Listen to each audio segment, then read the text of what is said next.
le simple fait que d'imaginer que notre téléphone vibre ou sonne, c'est suffisant pour provoquer une réponse de stress et une augmentation des hormones de stress dans notre organisme. Alors, si notre corps réagit à l'imagination d'un téléphone qui sonne, on peut juste s'imaginer au nombre de fois qu'il réagit à plein d'autres choses plus significatives dans notre journée et comment tout ça a un effet cumulatif au bout de la ligne.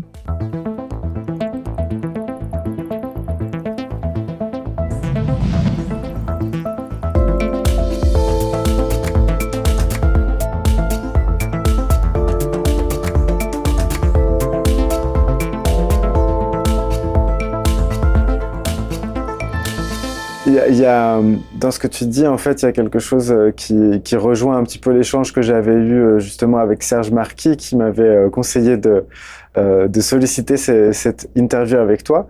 Et en fait, on était sur le sujet de l'attention. Et si je comprends bien, le stress, finalement, c'est quelque chose qui va focaliser notre attention à un endroit où il y a potentiellement une menace ou quelque chose auquel il faut réagir assez rapidement. Et en fait, j'ai l'impression que on a fait une spécialité. Il y a beaucoup de choses qui sont là, et notamment la chaîne YouTube à laquelle tu participes aujourd'hui, qui sont là avec pour but de capter l'attention. Alors évidemment, moi, si c'était simplement capter l'attention tout court, comme on a un dirigeant de chaîne qui avait dit pour vendre du temps de cerveau disponible à Coca-Cola, bon, je ferai pas ce que je fais et donc c'est pas mon but, ou je me ferais mieux payer au moins pour faire ça. Mais il y a vraiment cette guerre pour l'attention, et quel meilleur moyen pour capter l'attention des gens que de les stresser? Tout à fait. Est-ce qu'il existe un meilleur moyen pour obtenir l'attention de quelqu'un que de le stresser? Je suis d'avis que c'est une façon, selon moi, la plus efficace de soit stresser, faire peur. Hein. Si on fait peur, ça stresse évidemment l'organisme. Donc, oui, on voit un peu beaucoup de sensationnalisme où on peut capter, à l'inverse, capter l'attention avec des formules magiques. Ah, j'ai la solution, la recette qui va faire en sorte que vous allez vous sentir mieux dès demain. Donc, tout ce qui est très punché, très sensationnaliste, très soit, Tapageur. je dirais, oui. Comment? Tapageur, je disais. Oui, tout à fait. Effectivement, donc c'est ça va saisir l'attention, soit parce que ça nous stresse, ou ça promet l'apaisement d'un stress, ou ça promet l'apaisement d'une certaine détresse. Je dirais que ce sont deux éléments qui captent beaucoup l'attention. J'oserais dire que la distinction avec ta chaîne, pour avoir pris plaisir à découvrir plusieurs entrevues, en fait, ce sont des longues entrevues. Donc, on n'est pas dans habituellement, on veut saisir l'attention avec quelque chose de très saisissant, rapidement, à court terme, très bref. Les gens qui se perdent des heures à défiler des réseaux sociaux ont une attention, vont regarder du contenu, peut-être vont dévouer 2 secondes par contenu, défilent. Donc, on bombarde notre système nerveux de ces stimulations-là. Alors que ce que je trouve particulièrement intéressant de ta formule, en fait, Mathieu, c'est que on capte, on mobilise l'attention, mais on demande aux gens de consacrer un temps pour investir en une réflexion qui fait du sens pour eux, qui les anime, Donc, on est beaucoup plus dans le parasympathique, selon moi, de par le fait qu'on n'est pas en train effectivement de leur faire peur ou essayer de leur stresser. On essaie de leur accorder un contexte où ils vont, d'une façon ou d'une autre, s'ils veulent avoir suffisamment d'attention pour écouter, créer un contexte favorable, s'apaiser et réduire le bruit autour d'eux. S'ils font une action en même temps, ça tend à être une action très machinale, donc encore là, qui favorise le parasympathique. Donc, je voulais juste tout simplement faire la distinction parce que je suis très croyante du potentiel et du positif là, des balados, des chaînes comme la tienne pour le contenu que vous livrez. C'est nécessaire d'avoir ces plateformes-là. On rejoint plus de monde grâce à ces plateformes-là également. Mais tout à fait que si on voulait tout écouter ce qu'il existe sur Internet, on n'en finirait plus, on serait stressé. Ouais. Moi, je te remercie. Et déjà, ça me touche beaucoup que tu fasses le distinguo. Et effectivement, j'essaie de prioriser quelque chose qui a de l'intérêt plutôt que qui suscite des réactions et qui capture l'attention des gens juste pour le plaisir de capturer l'attention. C'est parce que, à titre personnel, j'aime être captivé, mais pas capturé. Il y a vraiment une distinction entre les Belle deux. distinction, j'adore, tout à fait. Oui, puis il y a une profondeur, hein, quand on a le temps, Mm. on peut aller plus dans un travail de profondeur, une réflexion de profondeur. Tout à fait. Et du coup, je me disais, l'antithèse justement de ça, générer du stress avec rien du tout, c'est, alors je sais même pas comment ça s'appelle, tellement je suis en fait finalement assez âgé, mais ça se voit pas. Mais tu sais, c'est ces vidéos où on voit une seconde et ça se fige, et après ça reprend à la seconde. Et en fait, c'est une action, et tu voudrais trop savoir où elle débouche. C'est sur les réseaux, ils font ça, mais je sais plus comment ça Oui, s'appelle. oui, oui. Donc t'as quelqu'un qui va, il y a un gouffre, il y a quelqu'un qui fait style, il va sauter, et puis comme tu sais pas comment ça va finir, t'es obligé, ou alors il faut lutter contre soi-même en fait, comme tu le disais, il faut faire consciemment l'effort de pas suivre le stress que ça génère et l'envie qu'on a de débloquer la situation, qui finalement s'avère généralement pas très intéressante en termes de, bah on n'apprend pas grand-chose. Mm-hmm. C'est pourquoi c'est recommandé, en fait, de consommer les réseaux sociaux quand on n'est pas trop fatigué. Si on se sent épuisé, on va glisser dans ces trous sans fond de consommation d'une vidéo après l'autre, et on réalise au bout de 2 heures que, oh mon Dieu, on n'a pas vu le temps passer. Donc, c'est une des recommandations de s'assurer de un, que ce soit un choix conscient, délibéré, qu'on est conscient de si on consacre du temps à ça, qu'est-ce qu'on sacrifie également, et s'assurer d'avoir les suffisamment d'énergie pour que la partie de notre cerveau responsable de l'inhibition et les choix délibérés puissent être accessibles. Ouais. Bah du coup, ouais, il y a encore une fois plusieurs chemins. Ah, je pense que c'est rare quand je me retrouve avec autant de questions à chaque fin d'intervention. Je dis, ah, il y a au moins 4 chemins par fin d'intervention de ta part. Du coup, c'est à la fois super et à la fois c'est un peu torturant. Euh, il y a dans ce mot d'inhibition, je vais revenir chez Henri Laborie. En fait, il a mis en avant le concept de l'inhibition de l'action et les ravages que ça pouvait faire. Et donc, intérioriser son stress sans avoir de moyens de le faire sortir de soi, c'est une des choses les plus délétères qui soit pour notre fonctionnement à long terme. On est d'accord? Tout à fait. Tout à fait. Ok. J'aime beaucoup l'image je l'utilise dans mon deuxième livre, là, le plus récent, l'image du chaudron des émotions. Donc, une casserole, un chaudron qui a de l'eau en ébullition à l'intérieur va générer de la vapeur, donc une tension intérieure. Donc, plus il y a de tension intérieure dans notre organisme, d'émotions, de tension, de détresse, de stress, plus naturellement, la vapeur a besoin de sortir quelque part. Il va y avoir différentes issues, hein. Soit plus on tente de supprimer, ça tend à s'imprimer hein, quelque part dans le corps. Donc, des malaises physiques, des tensions chroniques, des fois au niveau digestif, les gens vont avoir des troubles digestifs. Donc, le corps va réagir à cette tension retenue. Puis, au bout d'un certain temps, on peut soit avoir malgré nous, des réactions oppressives, agressives. Donc, le trop-plein a besoin de sortir et là, ça déborde sur les autres autour de nous. Tout comme on peut aussi, au bout d'une suppression trop grande, trop longue, glisser dans un état de dépression.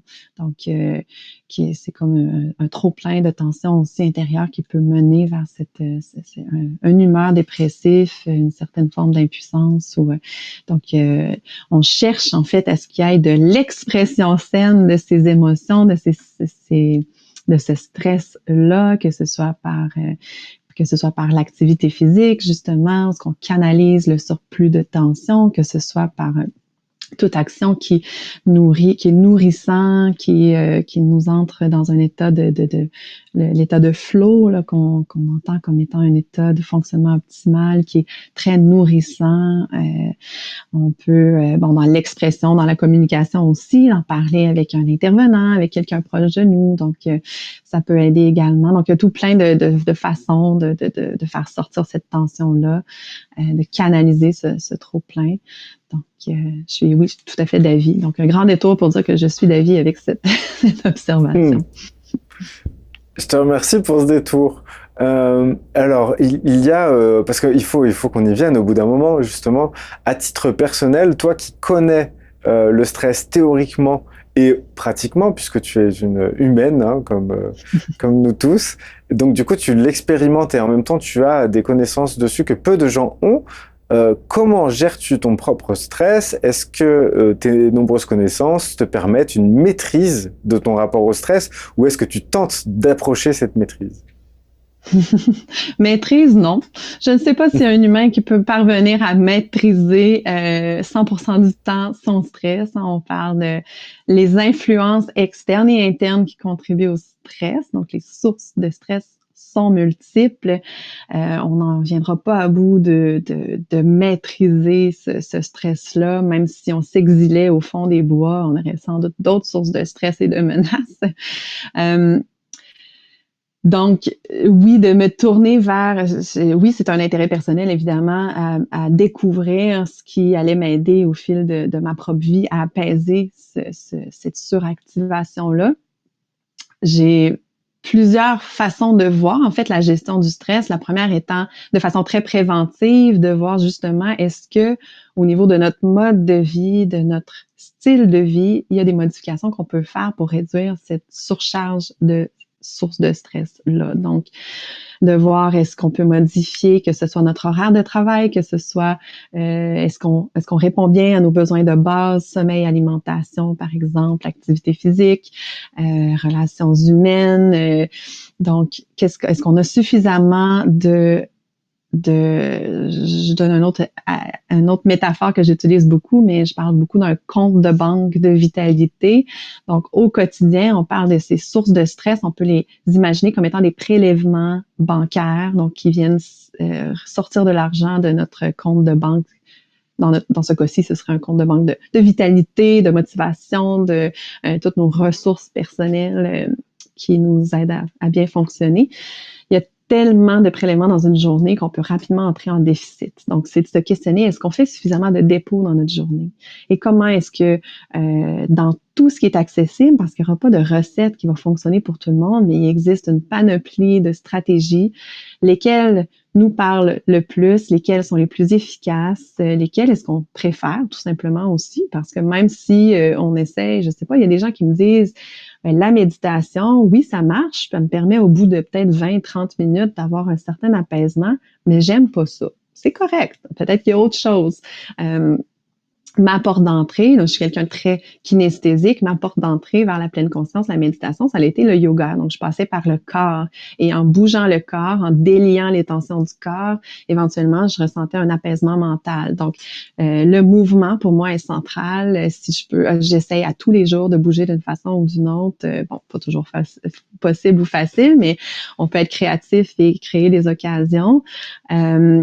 Ensuite, les techniques d'apaisement qui m'ont aidé personnellement beaucoup, que j'enseigne beaucoup en thérapie aussi, ce sont les techniques de respiration parce que c'est simple, parce qu'on peut les faire à tout moment de notre journée, on peut les faire même dans l'action. Donc, des techniques très simples qui aident à réguler le souffle.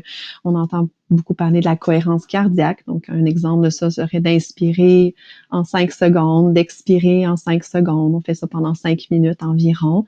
Ça aide à réguler les fonctions de l'organisme et on revient vers un certain une homéostasie, un certain équilibre plus facilement.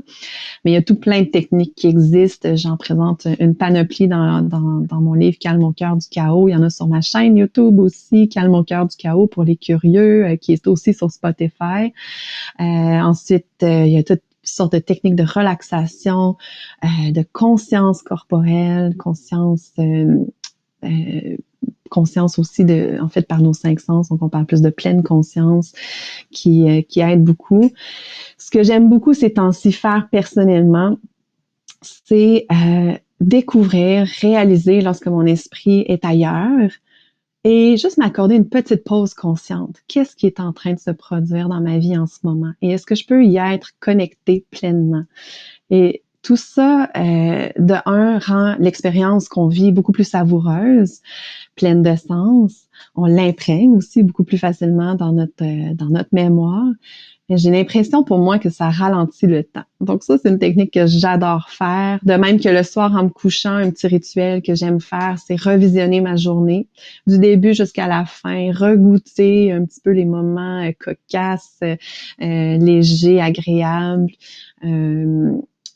Ça me permet, on dirait, un traitement de l'information de la journée. J'ai l'impression, encore une fois, que je ralentis le rythme de ma vie. Ça n'a pas besoin de s'éterniser sur des heures non plus comme exercice. Ça se fait bien. Puis j'ai l'impression que ça fait le vide de mon esprit avant le sommeil.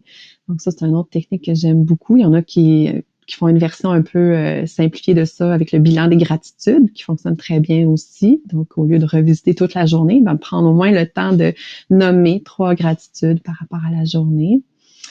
Je pense à d'autres techniques de gestion du stress que j'aime beaucoup.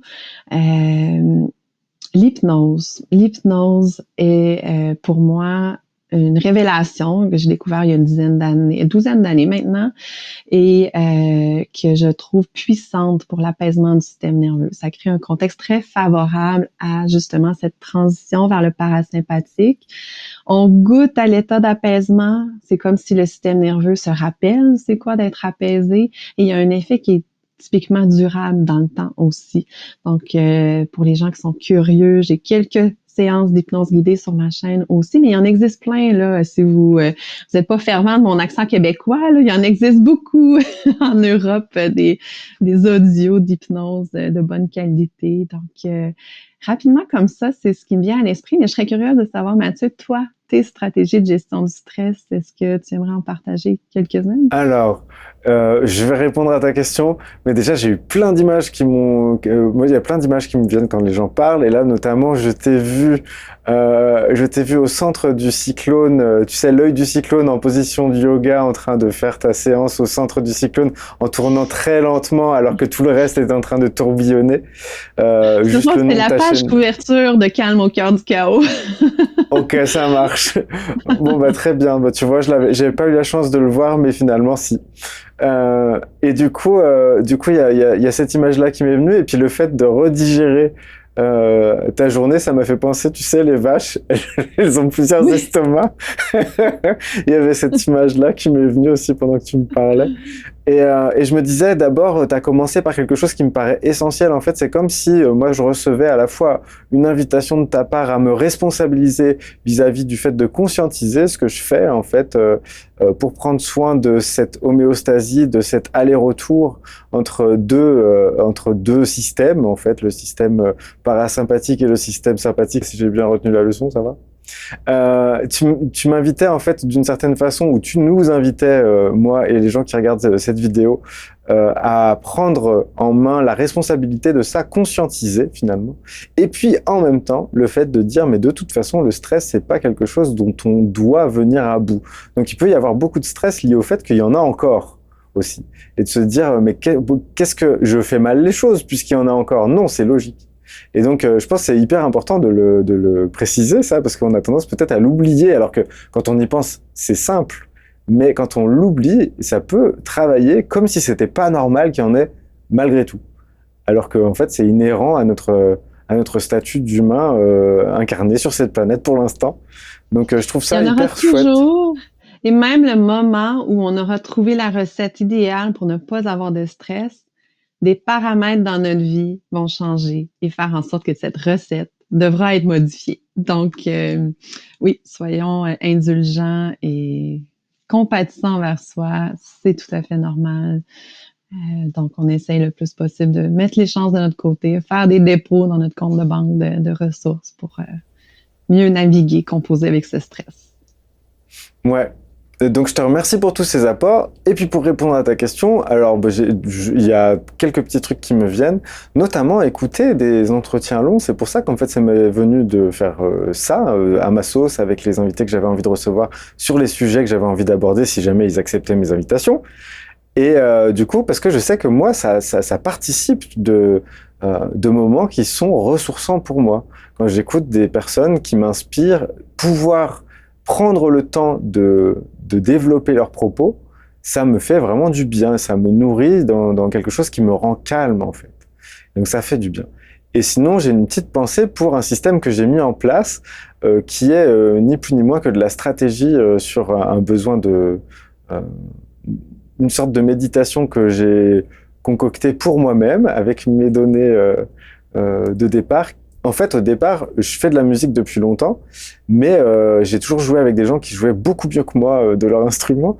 Moi, je fais ça à l'oreille, si tu veux.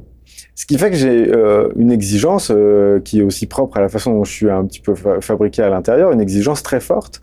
Et j'ai le stress de la page blanche, tu sais. Tu peux tout faire. T'es devant ton instrument et tu pourrais tout faire avec. Et j'ai la frustration de ne pas être un orchestre à moi-même. Voilà. Ça aussi, c'est un grand, c'est une grande tristesse. Je voudrais être un orchestre de musique de cinéma, moi, dans la vie. Euh, et du coup, j'ai trouvé un truc pour contourner la composition ultime que tu dois faire quand tu te mets devant ton instrument. Et ben en fait, je commence à jouer, je me sample, je fais des boucles avec plein de choses, donc un clavier, des petits objets, des sons d'instruments acoustiques, etc. Et je fais tourner ça, je peux le mixer en direct et tout. Donc je suis en train de faire quelque chose de très spontané qui est une sorte de méditation musicale spontanée, improvisée, quoi. Et au bout d'un moment, quand ça me plaît, je peux muter certaines parties et en mettre d'autres. Et donc j'enregistre pendant que je suis en train de le faire quand ça me plaît. Ce qui fait que j'ai pas le stress de devoir générer la plus grande composition du monde. À ce moment-là, je suis juste en train de méditer activement, musicalement. Voilà. Donc c'est Mhm. le moyen le plus personnel que j'ai pour faire ça. Et est-ce que tu as l'impression, Mathieu, de perdre la notion du temps quand tu fais cette Ouais, carrément. activité? Oui.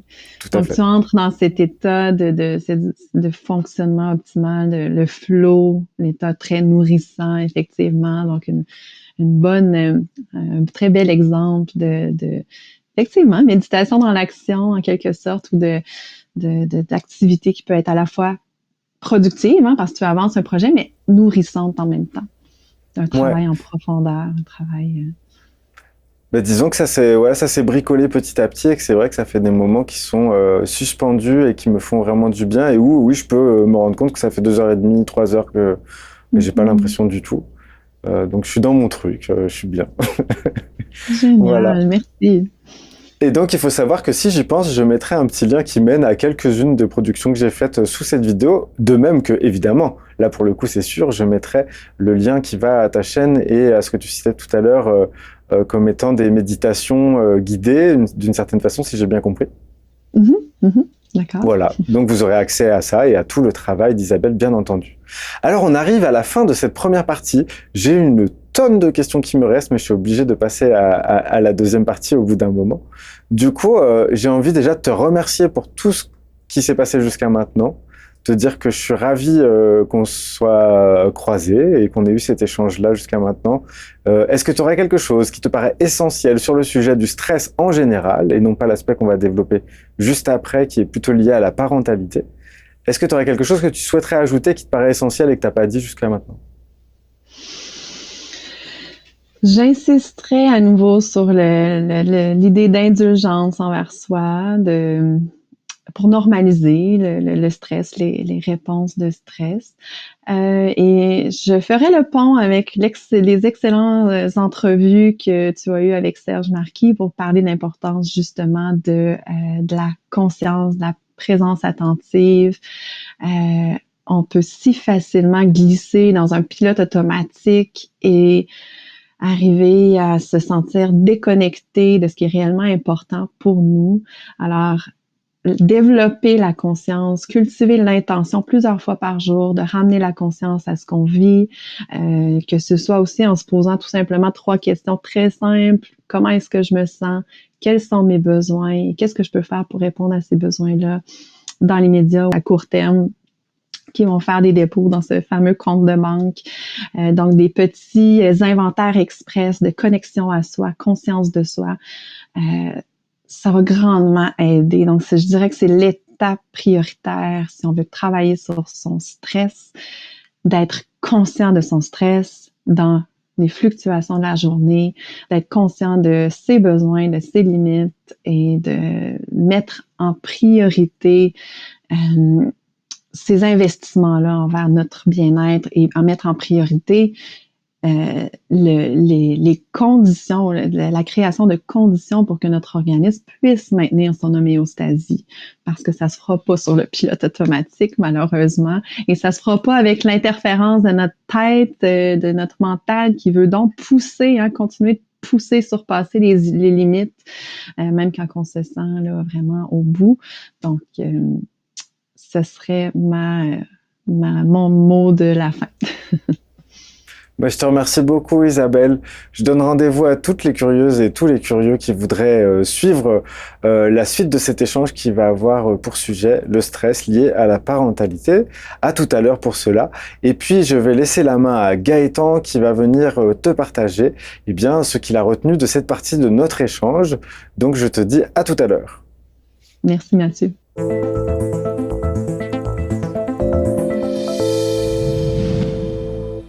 Bonjour et merci beaucoup Isabelle, j'ai écouté cet échange que vous avez eu avec Mathieu et je vais me permettre de rebondir dessus, d'évoquer certaines choses et puis d'essayer de reformuler ou de compléter grâce à toi. J'ai entendu la proposition d'apprendre à naviguer avec les fluctuations de son émotion, de son stress et puis surtout de comprendre. Et je crois que c'est vrai que la compréhension de ce qui nous habite, de ce qui nous fait réagir, c'est déjà une voie d'apaisement. Donc, j'ai apprécié cette proposition. Et tu as parlé de e-stress ou e-stress, et je connaissais pas cette formulation-là. Est-ce que tu voudrais bien me définir ce que vous entendez par ce e-stress? C'est un terme... peut-être que on l'entend plus au niveau anglophone, mais c'est un terme qui a été utilisé faisant référence au stress positif. Donc, quand je reprends la courbe en U inversée du stress, il y avait la portion où on augmente en quantité de stress de sorte à ce que la performance, notre fonctionnement est amélioré, et ce serait dans cette moitié-là de la courbe qui ferait référence à l'e-stress ou stress positif, tout simplement. Et on a ensuite l'autre moitié de la courbe qui fait référence à la détresse, donc un stress vécu négativement. D'accord, donc c'est le pic de cette courbe de Gauss qui correspondrait à... D'accord. La peur du ressenti du stress, vous en avez parlé avec Mathieu, et c'est vrai qu'en termes de mouvements sociétaux, ça fait partie de mes dadas de voir un peu comment la société évolue. Puis comme j'ai depuis une vingtaine d'années des cours que je donne à des étudiants de 20 ans, je les vois eux-mêmes évoluer. Et j'ai l'impression quelque part que parfois, dans certains groupes, il peut y avoir une sorte d'hyposensibilité. Je me demandais est-ce que justement, de ton point de vue, ou de ce que tu entends, peut-être même avec les patients que tu reçois, on ne serait pas dans une société qui, à force d'être connectée au stress, les médias, comme tu disais, les notifications, vous en parliez avec Mathieu, est-ce que ça finit pas par créer des êtres sociaux, du coup, loin de leur sensibilité, loin de leurs émotions, un peu hors sol, pour finalement vivre moins ce stress qui finit par être désagréable? Est-ce que ça ne créerait pas justement une sorte d'hyposensibilité de cette génération? Qu'est-ce que tu en penses? Je suis d'avis qu'effectivement, pour certaines personnes, d'être exposées à autant de stress, et les médias en sont un bon exemple aussi, on est conscient de tout ce qui se passe ailleurs dans le monde, des drames épouvantables, et donc on peut facilement ressentir de l'impuissance. Et cette impuissance-là est extrêmement difficile à vivre pour tout humain. C'est une émotion qui est très souffrante, désagréable, et donc un des mécanismes de protection de l'humain peut être ce qu'on appelle la dissociation émotionnelle, donc une forme de coupure émotionnelle. Donc c'est peut-être à ça en fait que ferait écho l'hyposensibilité. En fait, parce qu'on est très sensible et perméable à tous ces sources de stress, de menaces, de danger, on en vient à s'émousser émotionnellement, donc de un peu réduire la fenêtre d'émotions qu'on va ressentir pour éviter d'être constamment sous l'emprise de sentiments de détresse, d'impuissance. Donc, je pense effectivement, en tout cas, je le vois personnellement chez certains individus que dans une catégorie de gens, on va voir cette hypersensibilité-là, cette hyper-réactivité-là à toutes ces sources de stress. Puis il y a une autre catégorie de gens où, au contraire, ont l'air d'être complètement déconnectés de leur monde émotionnel, autant les émotions positives que les émotions plus désagréables, en quelque sorte. Donc, c'est quelque chose que je vois, effectivement. Une sorte de sinusoïde plus plate pour survivre. Hein. Je pense que de toute façon, quand tu parlais d'homéostasie, le but de tout ça, en tant que mécanique bien faite, c'est pour réussir à survivre malgré tout. Parce que ça doit être un phénomène douloureux que d'être trop stimulé, trop inflammé quelque part, puisque comme tu le disais, il y a aussi une part chimique dans notre cerveau. Tout à fait, absolument. Pour revenir sur du plus positif, les étiquettes peuvent servir à l'autocompassion. Le fait de grandir, le fait de comprendre, le fait d'évoluer, le fait de se sentir normal. Donc l'autocompassion, c'est une expression que j'aime bien. Le fait de revenir vers soi et puis de se donner du bien. Vous avez évoqué ça avec Mathieu et je trouvais ça chouette. Une petite question qui me venait sur le confinement qui a été vécu il n'y a pas si longtemps que ça, qui nous a forcés à être immobiles, à nous enfermer. Est-ce que pour toi, dans la patientèle que tu croises maintenant, ce stress est lié parfois, désormais, aujourd'hui, en 2024, à justement ce confinement, cet enfermement, cette sidération aussi, je pense, pour certains? Est-ce qu'il y a des effets à plus long terme? Parce qu'il y a un côté, c'est bon, on en est sorti, mais est-ce qu'on en est vraiment sorti de ce stress? Je dirais que c'est du cas par cas. Pour plusieurs personnes, bon, il y a eu des indicateurs de résilience et bon, développer des stratégies, ils sont revenus vers leurs stratégies aussi, mais il y a aussi des gens, ça nous a tellement déstabilisés longtemps, ça nous a coupé de probablement plusieurs stratégies. Par exemple, je pense à, bon, j'ai mentionné beaucoup l'activité physique, mais si quelqu'un, ça faisait partie de son hygiène de vie et de sa préservation de sa santé mentale, d'aller s'entraîner dans un gym quelques fois semaine ou dans un studio de yoga ou un centre quelconque et que là, tout ferme, il y en a qui, malheureusement, ben, ça les a coupés de cette stratégie saine-là et ont peut-être été dans une certaine attente que les studios, les centres ouvrent avant de pouvoir reprendre cette saine habitude. Avec le temps, ben, on sait que plus qu'on cesse un comportement, plus on perd un peu la motivation aussi à le reprendre. Donc, peut-être que dans certains cas, effectivement, il y a un travail à faire pour se sortir on a répertorié un peu la manifestation d'un état de langueur là, qu'on a entendu parler. Là. C'est pas un état dépressif, mais comme juste un manque de vitalité, de motivation, d'entrain à se mobiliser pour faire des activités qui pourraient être très bénéfiques pour nous. Alors, pour certaines personnes, il y a ce défi-là, il y a cet état de langueur-là qui s'est installé, d'autant plus si les gens étaient confinés en télétravail et le sont encore aujourd'hui. Il y a cet enjeu-là. Je dirais pas que c'est la majorité. Les études, il y a une étude récemment qui est sortie, qui ont fait un peu une trajectoire à savoir est-ce que la pandémie a provoqué un stress qui est encore aujourd'hui? Est-ce que ça a augmenté la détresse dans la population de façon générale? Et il semblerait que pas nécessairement, au sens où les gens ont rebondi un peu, ont retrouvé leur état pré-pandémie, mais on verrait peut-être plus des trajectoires. Donc, des gens qui allaient bien avant la pandémie, se sont mis à mal se sentir pendant, mais ont retrouvé un certain état, un certain équilibre de vie, puis un certain état de bien-être, alors que ceux qui allaient mal avant la pandémie se sentait pire, ben continue peut-être d'aller mal après coup. Et on a réduit beaucoup de tabous entourant la santé mentale, ce qui est quelque chose de très positif. Du moins en Amérique du Nord, là, la pandémie a permis de parler beaucoup de santé mentale, du besoin de ressources et essayer de un peu démocratiser l'accès aux services. Donc, peut-être qu'après, post-pandémie, on observe une augmentation des demandes de consultation parce que les gens ont peut-être moins de réticence à consulter qu'il y en avait avant. Alors, je dirais encore, ce serait du cas par cas pour répondre à cette question. Ce que j'entends, et je trouve ça très positif, c'est justement cette possibilité de parler de santé mentale. Moi, j'ai plus l'impression, côté France, ou côté médias, qu'il y a plutôt un déni, qu'on n'en parle pas spécialement, et je crois que c'est, comme tu viens de l'évoquer, le bon moment, justement, d'aller regarder de ce côté-là. Et quand tu as parlé d'une sorte de quelque chose de languide, ça me parle beaucoup par rapport, moi, à mon ressenti derrière. Comme tu l'as dit, on est sorti des habitudes d'activité, ça a été mon cas aussi.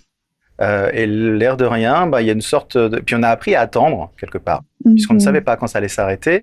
Donc on a fait avec. On a appris à laisser le temps passer, à s'occuper d'une autre façon.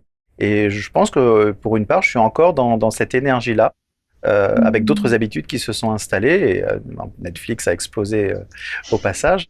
De ne plus être dans la même action que précédemment. En tout cas, le fait de languir, le côté un peu fade, un peu mou, un peu, ça me parle. Donc, merci de partager ça. Peut-être qu'il y a d'autres spectateurs et là encore, pour se dire, OK, c'est normal, en fait, tout va bien. C'est transitoire. C'est l'espoir que j'y vois. Tout à fait. Et j'aime insister sur le fait que souvent, on attend la motivation avant de se mettre en action, mais ce qu'on sait, ce qu'on observe maintenant, c'est en fait le fait de se mobiliser dans l'action va augmenter la motivation à répéter l'expérience d'action. Alors, je sais que c'est toujours plus facile à dire qu'à faire, mais de se lancer dans des projets, même si on pense que ça va être qu'on sera pas motivé pour le faire ou que ce sera pas nécessairement agréable, juste de reprendre un peu l'élan, de se mobiliser, de sortir, de faire des activités et de fil en aiguille, c'est un peu comme un effet boule de neige où on peut se sortir tranquillement de la longueur, regagner en vitalité, en motivation, d'avoir un équilibre de vie plus varié, plus riche. Une spirale renforçante. La spirale renforçante de passer dans le mouvement. Tu as parlé de choses par rapport aux textos qui se passaient au Québec. Est-ce que tu pourrais en parler? Parce que je ne sais pas du tout par rapport au côté légal ou illégal. Je pense que c'est par rapport au travail. Est-ce que tu peux nous parler de ce texte de loi qui existe chez vous par rapport aux textos? Est-ce que j'ai parlé d'un texte de loi? J'ai parlé d'une étude, qui... par rapport aux notifications, c'est ce que c'est... J'avais cru comprendre que dans le cadre du milieu professionnel, les textos n'étaient plus quelque chose d'autorisé vers les salariés. Et c'est peut-être... J'ai peut-être mal compris... Je crois pas. Je crois qu'il y a de plus en plus d'entreprises, individuellement parlant. Là, je pense pas qu'il y ait un projet de loi ou une loi en place, mais il y a de plus en plus d'entreprises qui prennent une décision consciente de demander à ce que les courriels envoyés, les textos s'inscrivent à l'intérieur des heures de travail. Ça, j'en entends de plus en plus parler.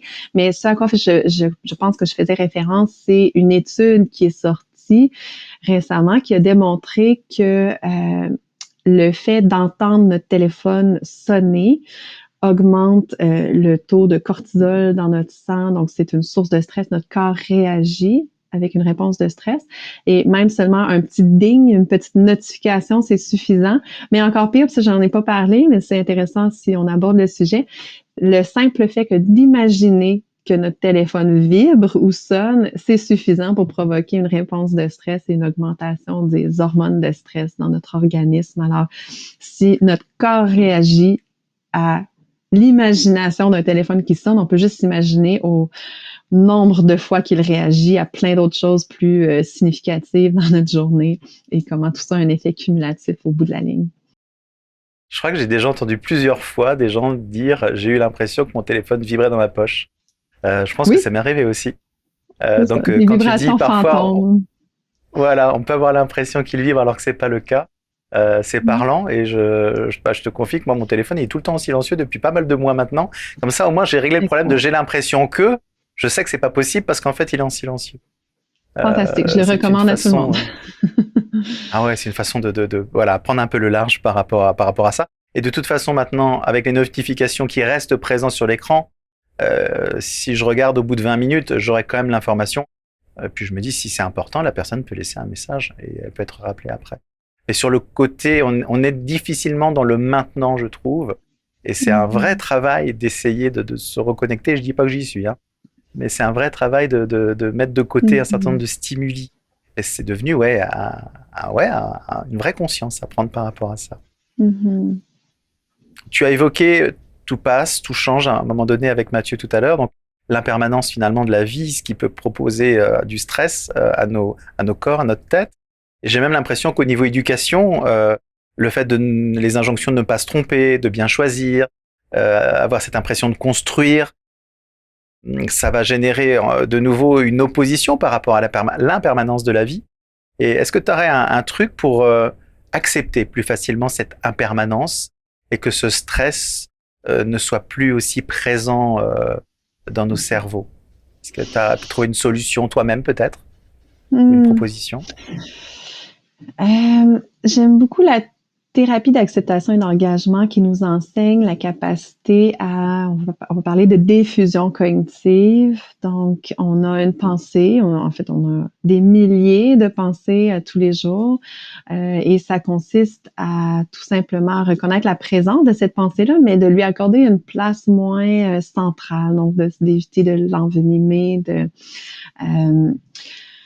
donc, pour moi, c'est aidant quand j'ai des pensées, si je m'attache ou je m'identifie à quelque chose qui nourrit beaucoup de stress, des fois de prendre un temps pour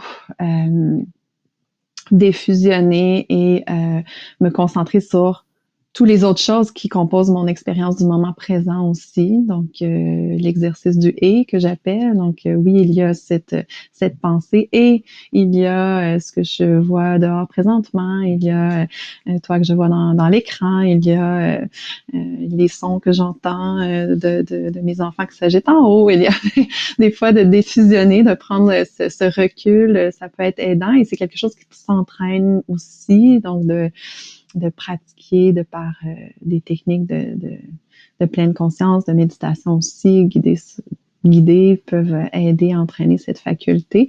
Je dis pas que je le maîtrise, là, loin de là. C'est quelque chose encore à renouveler constamment, à exercer régulièrement. Mais ça l'aide à prendre, en prenant ce recul-là, après ça, on peut plus. Je trouve qu'on est dans une position qui favorise se laisser aller, cette confiance, la tolérance à l'impermanence et faire confiance que les choses vont changer dans une direction ou dans l'autre.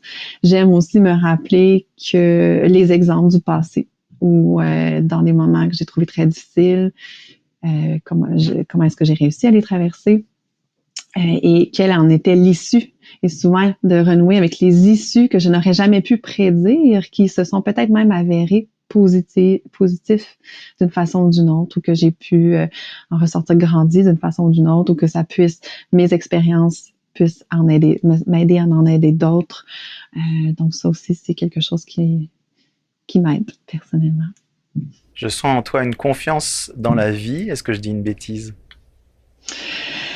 Oui, j'ai une confiance en la vie. Oui, je dirais oui, au sens où une confiance non pas naïve au sens où tout est bien qui finira bien, comme on peut découvrir des pépites d'or au travers de toutes circonstances de vie, qu'il va y avoir du beau au travers des malheurs, il va y avoir où on peut en grandir d'une façon ou d'une autre, ou du moins, des fois, c'est la beauté du soutien qu'on obtient. Fait que je dirais oui, je dirais que oui. Je pense que pour faire mon métier, je dois avoir une certaine confiance, confiance envers la vie, envers le potentiel de l'humain aussi, envers c'est ce qui m'aide, je pense, à contribuer à une forme de résilience que de oser croire qu'il peut y avoir du positif dans l'avenir. Et l'importance du lien, vous l'avez évoqué aussi, et j'aimerais conclure là-dessus en fait. L'importance du lien, et parfois le petit stress quand on taquine l'autre, pour revenir sur le stress qui était le sujet, c'est une façon de vérifier que le lien existe bien, donc ce stress peut être positif. Et faire du bien aussi, s'il est fait avec une âme d'enfant, je dirais ça, avec bienveillance, comme tu l'as dit. Et merci beaucoup pour ce lien que tu nous as aidé à créer ce soir, auprès de Mathieu et auprès de moi. Puis merci pour tout ce que tu as pu partager. J'espère que les spectateurs trouveront aussi des choses pour nourrir leur propre questionnement ou leur propre vision sur leur propre stress. Donc, merci beaucoup. Merci à toi, Gaëtan, et merci à Mathieu encore une fois. Et ce sera un plaisir si nous avons la chance d'échanger dans l'avenir. Et merci à tous ceux qui ont consacré du temps, une qualité de présence à notre entretien.